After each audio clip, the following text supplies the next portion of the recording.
Else's Auto. Thanks for stopping by the show today. We're at Mecum Indy, looking at a ton of cool stuff. We've got our friend Jim Wicks here with us, Ford expert. We're looking at some of his friends' cars that he is selling this weekend at Mecum Indy. Some of the most historically significant Shelbys ever created. And we're standing here in front of the most historically significant one, probably. It's got to be the most historically significant Mustang of all time.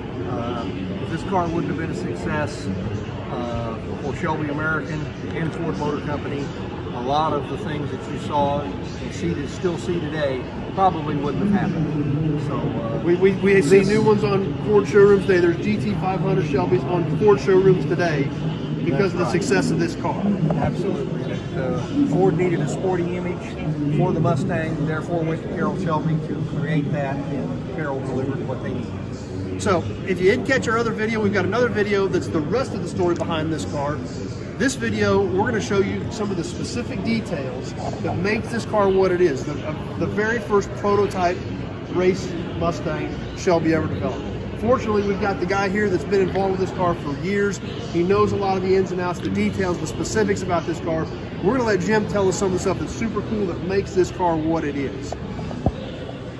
Cars, the basic motors, the 271 solid lifter, 289 high performance motor. It's Shelby modified. Cubic inch? 289 cubic inch, okay. 271 horse 271 from Ford. Okay. Shelby's modifications made it into 306. Then with the race modifications, the balancing and blueprinting and bigger carburetor. And you got me backwards. You said 271. I thought they de-stroked it to a 271. Yes. But it was 271 horse based off a 289 right. that was bored out and stroked out to a 306. No. The 289 cubic inches. Shelby took the 271 horses up to 306. Okay. I got to stick with you a little bit. For the street car. For the street car. Okay. Then for the race cars, there's no real set thing, but it was always thought and felt that these motors put out 350 horsepower. The heads are reworked, the intake manifolds reworked, it's bigger carburetor, a different cam. From there, everything else is the same as the street car. The suspension's the same as the street car. Oh wow. The shocks are what came on the GT350 street car. The suspension setup, the traction bar setup that was added by Shelby. They were able to modify either the motor or the suspension chassis, not both, by the rules. Okay. So. And it was this SCCA? Yes, SC Sports Car Club of America. Okay. So you can modify the engine or the chassis, but the other one had to be stock configuration. Yes. Okay. So they took a radiator out of a big Ford Galaxy for extra capacity, obviously. There, they added an engine oil cooler. This has a tack drive that runs off of the crankshaft.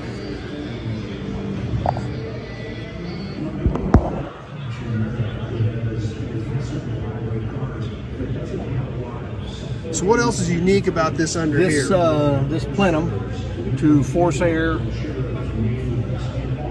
into the carburetor. So literally forced air induction, and it's a pretty crude setup, but it did its job. And of course, even the street GT350 had a rear-mounted battery. Okay. So that was nothing new there. But this nose panel was configured to allow more efficient cooling and to allow a channeling for brake ducts to cool the front brakes.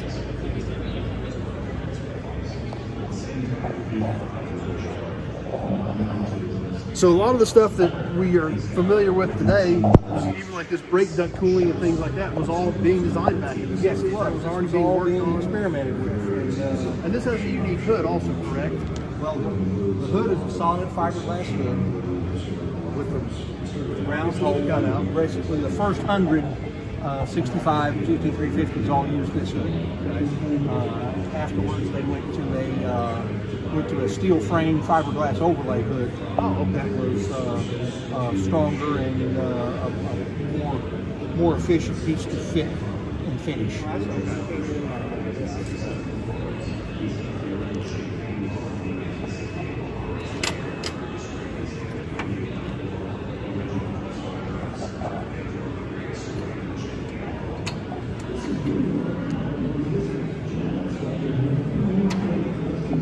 So let's take a walk around this and point out some of the other interesting features.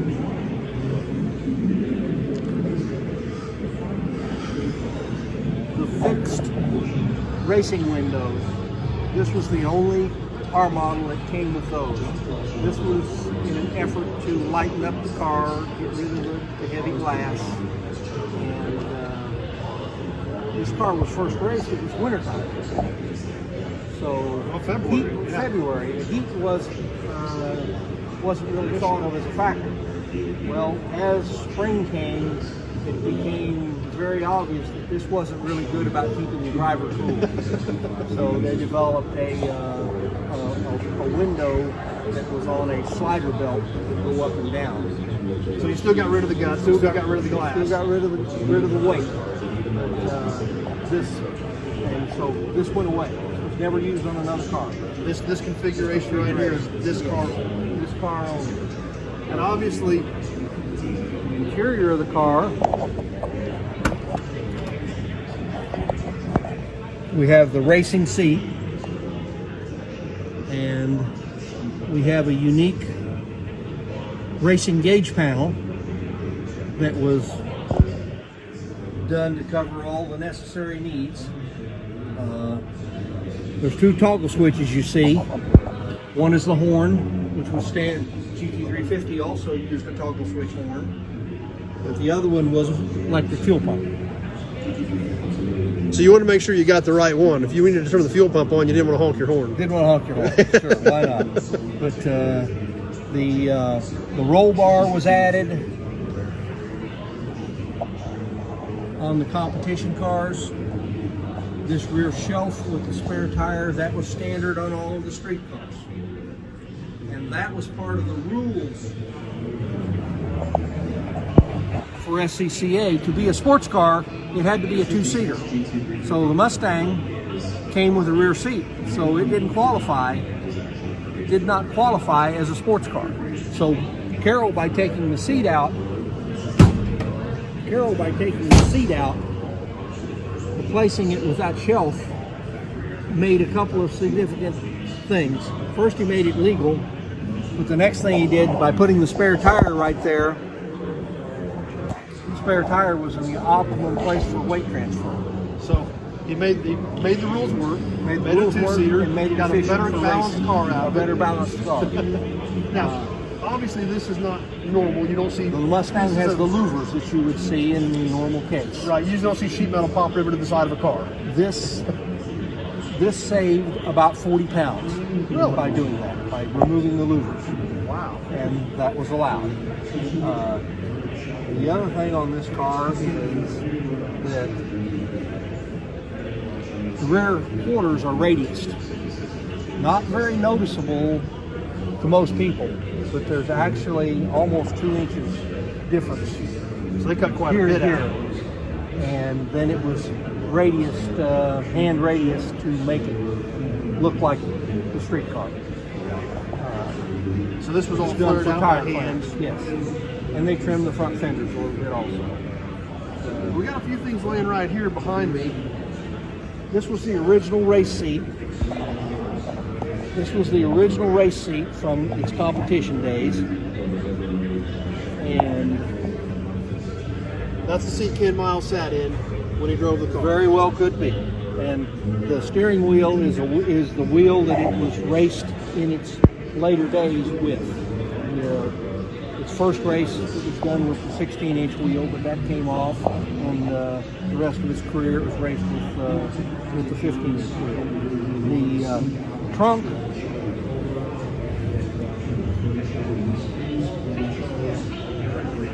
we have eliminated the trunk lock.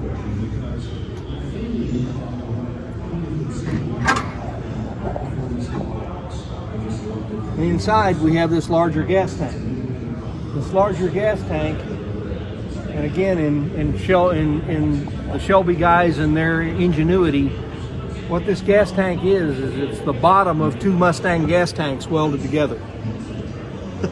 Well, that's to make interesting. a larger capacity gas tank. To be in, endurance racing, and there was a rule that you could have 36 gallons. And by using half of 2 tanks. By using half of 2 tanks, they got the capacity they needed with some baffling competition fill tank. Obviously, I see the electric pump up under there. That is the Stuart Warner 240A, which was the standard of the racing world in the 60s. Now, is this the spare tire hump we see sticking Yes, out that's the back spare here? tire hump. That's the back of the spare tire sticking into that. So they area. literally redid that whole configuration. Yes, and made yes. that work. That would have been a trap door that would have opened into the seating compartment on a Okay. normal Mustang.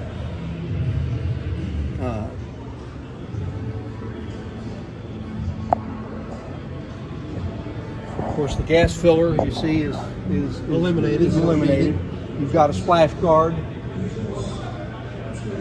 This car was the only R model that was raced with a rear bumper. Oh, really? There was a rule change afterwards that allowed them to remove the rear bumper.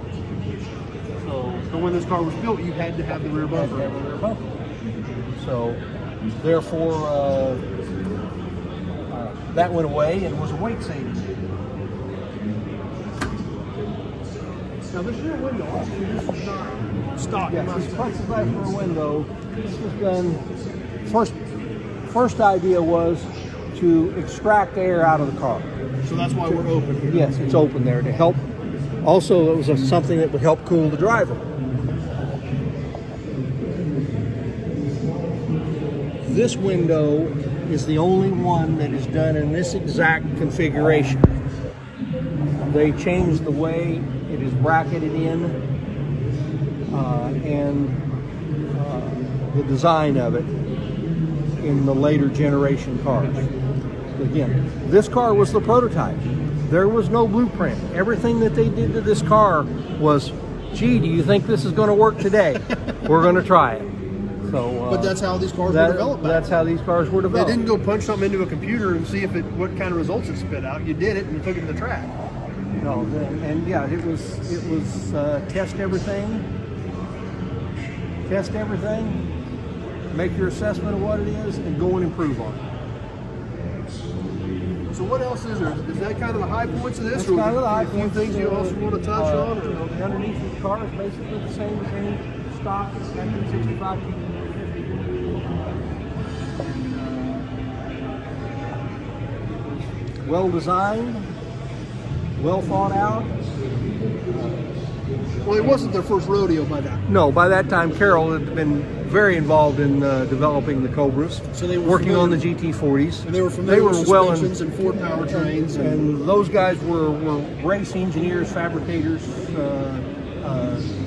drivers that all pitched in to help build this car. So, and that's cool because there again, if this car didn't exist, we wouldn't still be seeing Shelby Mustangs at Ford dealers today. So that's what's so cool about it. And I definitely want to thank Jim for taking some time with us today and pointing some of this stuff out. I hope you guys enjoyed it. I hope it was informative. That's why I love doing these videos. I love talking to guys like Jim that know the history of these cars, that know the stuff that's not in print. They've been there. They've lived it. I mean, your life has been focused around Shelbys and Cobras, and that's why he has the knowledge that you can't beg, buy, or steal the knowledge that somebody like you has of these cars. So, super appreciate you taking some time with us today. Hopefully, we got some time to do some more of these videos, and I hope you guys enjoyed it. Thanks for watching. Check out my other videos. Definitely check out the other video we did on this car about the rest of the story, about when it was found and how it was restored and things like that. So we're going to jump off here, get back to the auction. Thanks for being here, and we'll see you soon.